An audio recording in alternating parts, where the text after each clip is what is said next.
नमस्कार। घड़ी की सुइयां 5 बजा रही हैं और अब वक्त हो चला है हमारी खास पेशकश 5 की आज का। मैं हूं आपके साथ पुनीत मिश्रा। आज इस खास शो में बात होगी उस हादसे की जिसमें अचानक ही 3 लोगों की मौत हो गई और फिर मामले में एक्शन भी लिया गया। बात इसके अलावा हम करने वाले हैं बारिश की मार की भी, जिसके जाने के बाद भी लोगों की परेशानियां तो जस की तस ही हैं। हाल अभी भी बेहाल है। इधर कोरोना के बाद रायपुर में डेंगू का डंक देखने को मिला है। इससे लोगों में दहशत है। इसके बाद हम बात करेंगे उस खबर की जहां पर फंड के लिए इंसानियत तार तार हो गई और फिर बात करेंगे रिश्वत के खेल की, जहां लोगों को थोड़ी रकम के लिए लोग बिक जाते हैं।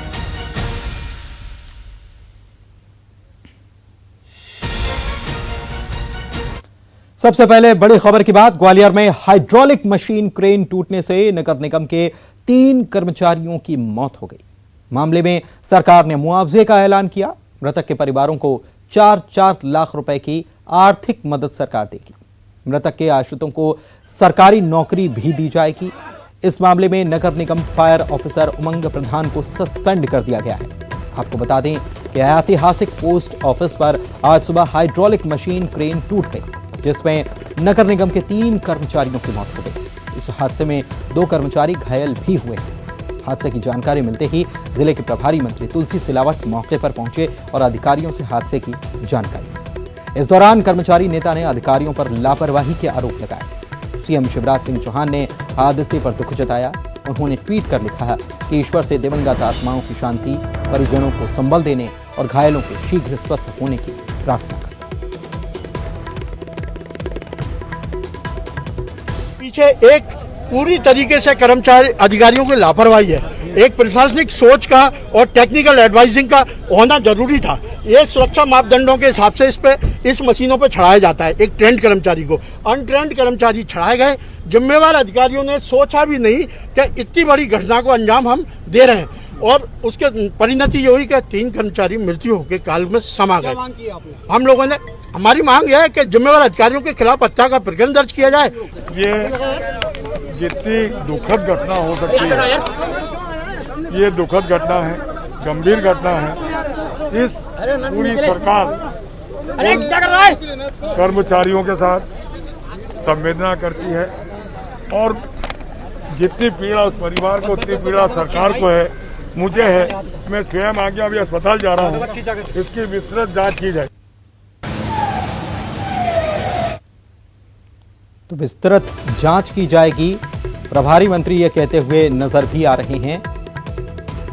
इस मामले में एक अधिकारी को सस्पेंड किया गया। फायर ऑफिसर जो है उनको सस्पेंड कर दिया गया, लेकिन जो कर्मचारी हैं उनकी तरफ से ये कहा गया है कि ये बहुत बड़ी लापरवाही है, क्योंकि टेक्निकल मामला था और इसमें स्वाभाविक सी बात है कि उन लोगों को ही इस काम में शामिल किया जाना चाहिए था जिन्हें इस बात का अनुभव हो, लेकिन ऐसा हुआ नहीं। सुशील कौशिक हमारे संवाददाता हमारे साथ लाइव जुड़ चुके हैं इसी खबर पर, उनसे बात करते हैं। सुशील, मुआवजे का ऐलान भले ही कर दिया गया हो, अनुकंपा नियुक्ति की बात भले ही कही जा रही हो, लेकिन वो 3 जानें वापस लौटने वाली नहीं हैं। उन लोगों की, उन कर्मचारियों की मौत का जिम्मेदार कौन है, ये तय होना भी जरूरी है।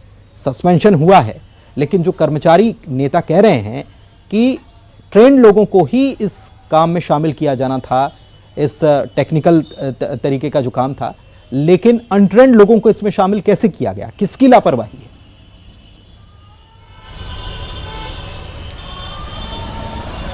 बिल्कुल सही बात है। देखिए, सबसे बड़ी लापरवाही इसमें नगर निगम जो प्रशासनिक अमला है, फायर अमला, उस अमले के अधिकारियों की जिम्मेदारी और लापरवाही सामने आई है, क्योंकि हाइड्रोलिक जो मशीन है वो मशीन बेहद टेक्निकली ट्रेंड लोगों के द्वारा ही चलाई जाती है। यही वजह है कि प्रारंभिक तौर पर ये सामने आया, आरोप भी इस तरह के लगे हैं कि इस हाइड्रोलिक मशीन को जब झंडा चढ़ाने के लिए, लगाने के लिए कर्मचारियों के साथ भेजा गया तो उसमें ट्रेंड कर्मचारी नहीं थे। यही वजह है कि करीब 25 से 30 फीट ऊंचाई वाली इमारत पर झंडा चढ़ाने के लिए हाइड्रोलिक मशीन की जो क्रेन है वो लगभग 60 फीट से ज़्यादा 70 फीट के करीब हवा में ऊपर ऊंचाई तक ले जाई गई और उसके बाद जब उसे 180 डिग्री पर टर्न किया गया, बिल्डिंग के ऊपर लाने की कोशिश की गई, तो उसी दौरान जो बेस ज़मीन पर उसकी मशीन थी, जो वाहन था फायर ब्रिगेड का, उस वाहन का संतुलन बिगड़ा और वाहन वो आगे से पूरी तरह से उठ गया। यही वजह कि वाहन का संतुलन बिगड़ने से, आगे से उठने से, ये जो ऊपर क्रेन थी करीब 70 फीट ऊंचाई पर क्रेन, उस क्रेन को झटका लगा और वो बिल्डिंग से टकराई और इसी के चलते क्रेन के ऊपर 70 फीट ऊंचाई पर जिस प्लेटफार्म में करीब 5 कर्मचारी बताए जा रहे हैं वो कर्मचारी थे, वो कर्मचारी उस प्लेटफार्म सहित प्लेटफार्म टूटा और वो करीब 30 फीट नीचे उस जो बिल्डिंग है उस बिल्डिंग पर आकर गिरे और उनके ऊपर ही जो हाइड्रोलिक मशीन का प्लेटफार्म है वो गिरा, जो लोहे के बड़े पाइप है वो गिरे। तो उसके चलते इन 3 कर्मचारियों की मौके पर ही मौत हो गई, जबकि एक गंभीर रूप से घायल हुआ, एक अन्य को मामूली चोटें आई है। नहीं, तो कहीं ना कहीं प्रारंभिक सुशील, आपसे ये भी समझना चाहेंगे कि नगर निगम के पास क्या टेक्निकली रूप से ट्रेंड लोग नहीं हैं जो इस काम को करते हैं?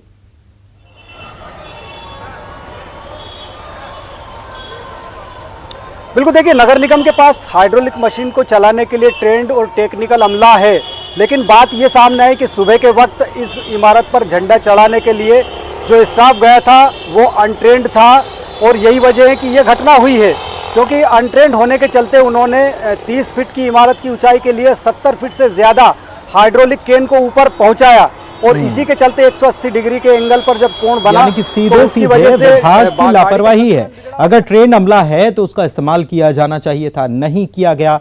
परिणति एक हादसा, 3 लोगों की जान चली गई। अब भले ही अनुकंपा नियुक्ति की बात कही जा रही हो, लेकिन इन 3 लोगों की जान लेने के लिए जिम्मेदार कौन है ये तय होना जरूरी है। शुक्रिया आपका सुशील इस जानकारी के लिए। अगली खबर की बात करते हैं, खबर श्योपुर से, जहां की डॉक्टर कॉलोनी में पानी निकासी नहीं होने की वजह से लोग खासे परेशान हैं। पिछले 13 से 14 दिन हो गए। जल भराव की स्थिति क्या है, तस्वीरें बता रही हैं। प्रशासन की तरफ से इस दिशा में कोई कदम नहीं उठाया गया है। कॉलोनी में रहने वाले लोगों को मकानों के ढह जाने से लेकर जहरीले सांप, बिच्छू और बीमारियों के फैलने का खतरा बना हुआ है। रहवासी 3 से 4 बार कलेक्टर और अन्य अधिकारियों को ज्ञापन भी दे चुके हैं, लेकिन हालात सुधारने की बजाय अभी भी सिर्फ योजना बनाने की बात कही जा रही है। बहुत परेशानी आ रही है, घरों में कमर पानी भरा है, कीड़ा मकोड़ा घर में घुस रहे हैं। कलेक्टर साहब को कई बार आमदनी दे दी है पर कोई नहीं आ रहा देखने के लिए। तो हम इसका कोई ना कोई समाधान करेंगे कि किस प्रकार से पानी की निकासी हो और ऐसी निकासी हो जिससे दूसरे किसी कॉलोनी में समस्या न आए। अभी यही समस्या आ रही है कि हम अगर निकासी वहां से कहीं करते हैं तो दूसरा कोई एरिया इफेक्ट हो जाएगा। तो कई दिनों से जलमग्न इलाके हैं और हैरानी की बात देखिए कि 13 से 14 दिन बीत गए, लेकिन उसके बावजूद भी स्थिति जस की तस है। इंतजार किया जा रहा है कोई हल निकाला जाएगा, लेकिन क्या जो प्रशासनिक अधिकारी हैं उनके घरों में ये स्थिति होती तो क्या वो इसी तरीके से योजना बनाने का इंतजार करते रहते 13-14 दिनों तक, या फिर तुरंत फुरत यहाँ पर व्यवस्था की जाती? प्रशासन बेसुध है और बीमारियों का खतरा लोगों को बना हुआ है। बात डेंगू की जो डराने लगा है। जी हां, छत्तीसगढ़ की राजधानी रायपुर की बात कर रहे हैं, जहां पर कोरोना के कहर के बाद अब डेंगू अपना डंक दिखा रहा है। शहर के कई इलाकों में डेंगू के मरीज मिलने लगे हैं। पिछले 24 घंटे की ही बात कर ली जाए तो 23 मरीजों में डेंगू की पुष्टि हुई है। जांच के लिए भेजे गए 25 में से 23 सैंपल पॉजिटिव मिले, वहीं 14 और सैंपल जांच के लिए भेजे गए हैं। इसके पहले भी 2 लोगों की जान जा चुकी है और कहा यह गया कि डेंगू की वजह से मौत हुई। हालांकि बाद में एलाइजा टेस्ट हुआ, उसमें डेंगू की पुष्टि नहीं हुई, लेकिन इस मामले में 2 अस्पतालों को नोटिस भी दिया जा चुका है।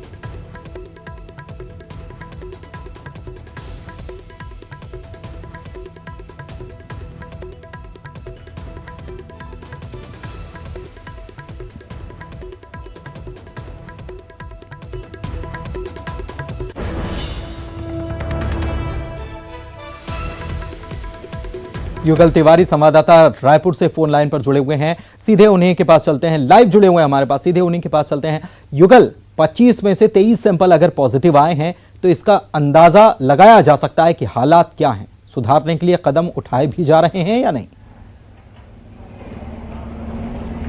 जी पुनीत, देखिए सबसे पहले डेंगू का प्रकोप है राजधानी के गुढ़ियारी में आया। 52 जो ऐसे लोग हैं जिनको चिन्हांकित किया गया और सबसे पहले वहीं से डेंगू का जो प्रकोप है वो पूरे जो है राजधानी में फैला है। अब स्थिति ये है कि तेली बांधा है, गीतांजलि नगर है, राम सागर पारा है, ऐसे तमाम लगभग 10 ऐसे मोहल्ले में जहां पर डेंगू के मरीज पाए गए हैं। 25 सैंपल भेजे गए थे जिसमें 23 पॉजिटिव आए हैं। अभी 14 सैंपल और भी भेजा गया है। तो ये सबसे बड़ी बात ये कही जा सकती है कि मैदानी स्तर पर जो है फॉगिंग किया जा रहा है, छिड़काव भी किया जा रहा है, लार्वे का भी छिड़काव किया जा रहा है। लेकिन जिस स्तर पर हर साल की ये जो है नियति बन गई है कि लोग अनावश्यक रूप से मौत के जो है गाल में वो समा रहे हैं, चाहे हम दुर्ग की बात करें, छत्तीसगढ़ की, या फिर रायगढ़ की बात करें, डेंगू से लगातार मौत हो रही है। शासन प्रशासन की चुप्पी चिंताजनक है और जिस तरह से बरसात से पहले इसकी सारी तैयारी कर लेनी चाहिए और जैसे अभी लगातार उमस बढ़ रहा है तो ऐसे में मच्छरों का जो प्रकोप है वो बढ़ जाता है। ये बड़ी हैरानी की बात है कि जब वो मलेरिया उन्मुक्त बस्तर की बात की जाती है और अपने पीठ पर शाबाशी ठोकी जाती है खुद ही के द्वारा, तो फिर डेंगू का विस्फोट हर बार जो देखने को मिलता है उसके लिए भी तो कोई प्लानिंग बना लीजिए, उसके लिए भी तो कुछ तय कर लीजिए, क्योंकि हर साल यही स्थिति देखने को मिलती है। जिम्मेदारों को ध्यान देना चाहिए। शुक्रिया आपका इस जानकारी के लिए। यहां वक्त एक ब्रेक का हो चला है, जल्द लौटेंगे कुछ और खबर। ब्रेक के बाद आपका स्वागत है और चलिए खबरों में आगे बढ़ते हैं। बड़वानी से खबर, जहां पर एक बड़े फर्जीवाड़े का खुलासा हुआ, जहां पर किराए की महिलाओं को लाकर फर्जी रूप से वृद्धाश्रम चलाया जा रहा था और इसके नाम पर सरकार से लाखों रुपए का फंड भी हासिल कर मजे किए जाते थे। इस फर्जीवाड़े का एसडीएम ने खुलासा किया। यहां रहने वाली महिलाओं ने यह खुद बताया कि उन्हें 100 रुपए रोजाना यानी प्रतिदिन पर सुबह से शाम तक रोका जाता। पिछले साल इस संस्था को 11,44,000 रुपए का फंड सामाजिक न्याय विभाग ने जारी भी किया था।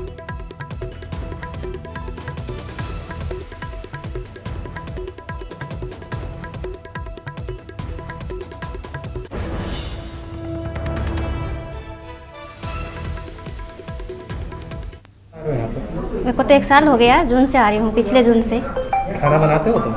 हाँ, कभी बनाने का बोलते तो बनाते, नहीं तो घर से ले आएंगे बोलते तो घर से ले बोलते। क्या महीना मिलता है जी? क्या महीना देते हो? 3,000। यहाँ महिलाएं कितनी रहती हैं? यहाँ पे तो कभी 10 भी हो जाते, कम भी हो जाते हैं। ये सब फर्जी महिला है जी है? क्या रोज पे लाते हैं इनको यहाँ पे? अभी तो फिलहाल में 100 रुपये दे रहे। 100 रुपये देते हैं जी। सुबह कितने बजे आते हो और शाम कितने बजे? 9 बजे से 5 बजे तक। कौन देता है पैसे तुमको? ये सर लोग देते हैं जी। क्या नाम है आपका? निर्मला। निर्मला जी कहाँ रहते हो? यहाँ नवलपुरा। ये आश्रम में कब से रहते हो? 2-1 महीने से। 2 महीने से? हाँ। कब आते हो और कब जाते हो? 9 बजे से 5 बजे तक। तो यहाँ तुमको पैसा मिलता है रुकने के? 100 रुपये। 100 रुपये रोज मिलता है? हाँ। कितने महिला हो तुम यहाँ पर? यहाँ 30-35 महिला। सभी को पैसा मिलता है? हाँ। बाकी यहाँ कोई वृद्धाश्रम की महिलाएं नहीं रहती? हाँ हाँ। पैसे दे के लाते हैं? हाँ। डॉक्टर महोदय द्वारा वृंदावन माँ आश्रम के संबंध में निरीक्षण के निर्देश दिए थे, उसी के तहत आज हमारी संयुक्त टीम के द्वारा निरीक्षण किया गया। यहाँ निरीक्षण में जब देखा तो कई प्रकार की अनियमितता मिली और जब इनसे गहन पूछताछ की तो इसमें सामने आया कि यहाँ पे वृद्धाश्रम संचालित ही नहीं है। यहाँ जो भी महिलाओं को दिखाया हुआ है वो बाहर से प्रतिदिन किराए पे महिलाओं को बुलाया जाता है, प्रतिदिन 100 रुपये उसके लिए दिए जाते हैं।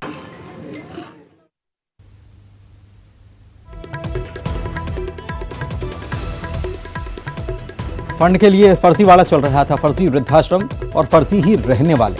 100 रुपया प्रतिदिन के हिसाब से महिलाओं को दिया जाता। पंकज शुक्ला हमारे संवाददाता फोन लाइन पर जुड़े हुए हैं। पंकज, इसका संचालन कौन लोग करते थे, कितने लोग शामिल हैं, फर्जीवाड़ा कब से ये चल रहा है? पिछले साल तो कितना पैसा मिला था सरकार की तरफ से, ये तो पता भी चल गया कि 11,44,000, लेकिन ये कब से ये सब कुछ खेल चल रहा था? ये पुलिस जिस तरीके की जानकारी फिलहाल सामने आ रही है वो यही है कि पिछले साल कार्यक्रम की ओपनिंग हुई थी और तभी से चल रहा था और इसमें 11 लाख रुपए के लगभग का फंड भी मिल चुका था और एसडीएम का यही कहना है कि इस वर्ष भी जो है ये करीब 25 से 30 लाख रुपए का आवंटन होने वाला था, लेकिन इसी बीच कहीं से ठीक है, प्रशासन को इस बात की खबर थी।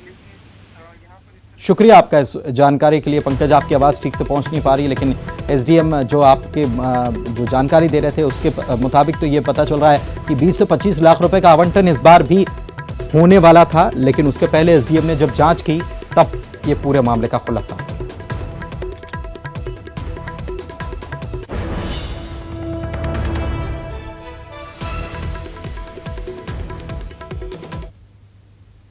चलिए आगे बढ़ते हैं। सतना के मैहर सिविल अस्पताल में जन्म प्रमाण पत्र बनाने के लिए रिश्वत लेने का मामला सामने आया है। सोशल मीडिया पर वायरल हो रहे एक वीडियो में साफ दिखाई दे रहा है कि अस्पताल का लिपिक आशा कार्यकर्ता से जन्म प्रमाण पत्र बनाने के लिए रिश्वत मांग रहा है। यहां पर बाकायदा एक जन्म प्रमाण पत्र के लिए 600 रुपए की रिश्वत भी तय कर दी गई है। यानी रिश्वत भी तय हो गई, जैसे बिल्कुल रेट फिक्स कर दिया गया हो कि 600 रुपए लगेंगे। आशा कार्यकर्ता से 2 जन्म प्रमाण पत्र के लिए 1200 रुपए की रिश्वत मांगी गई। अब सोशल मीडिया में रिश्वत मांगने का वीडियो वायरल हो गया तो फिर अस्पताल प्रभारी ने कार्रवाई की और लिपिक को निलंबित कर दिया।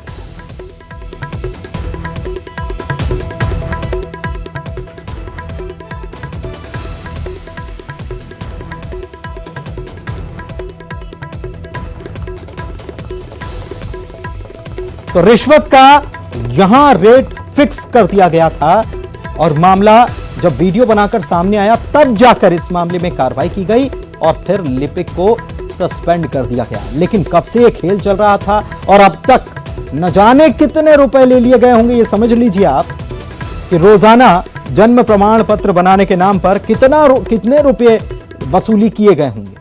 सरकार की तरफ से मुफ्त में है। शिवेंद्र हमारे संवाददाता जुड़े हुए हैं। शिवेंद्र, रिश्वत का रेट फिक्स कब से खेल चल रहा था? देखिए पुलिस में आपको बता दूं कि ये बड़ा मामला सामने आया है जिससे सरकार ने निःशुल्क किया है और 3 दिन के अंदर इसको जन्म प्रमाण पत्र जारी करने के सरकार ने निर्देश है। इसके बावजूद भी एक जन्म प्रमाण पत्र के लिए 600 का रेट निर्धारित करके रखा गया है और ये अवैध रूप से कमाई की जा रही है। और ऐसे में सोशल मीडिया में उस आशा कार्यकर्ता ने हिम्मत का परिचय देते हुए सोशल मीडिया में उस पूरी बातचीत को वायरल कर दिया है और अब जो जिला प्रशासन है वो हरकत में आया है और जो लिपिक है गणेश गुप्ता उसको निलंबित कर दिया है और साथ में विभागीय जांच के आदेश दिए गए हैं। तो कुल मिला के सरकार की जो जन कल्याणकारी योजनाएं हैं उनमें शासन में के बैठे हुए जो कर्मचारी हैं, कुछ कर्मचारी इस योजनाओं को पतीला लगा रहे हैं, बिल्कुल पलीता लगा रहे हैं। यहाँ पर बिल्कुल साफ तौर पर देखा जा रहा है और जिसकी फीस ही नहीं है, जो मुफ्त में है, उसके लिए 600 रुपए लिए जा रहे थे। बड़ी हैरानी हो रही है।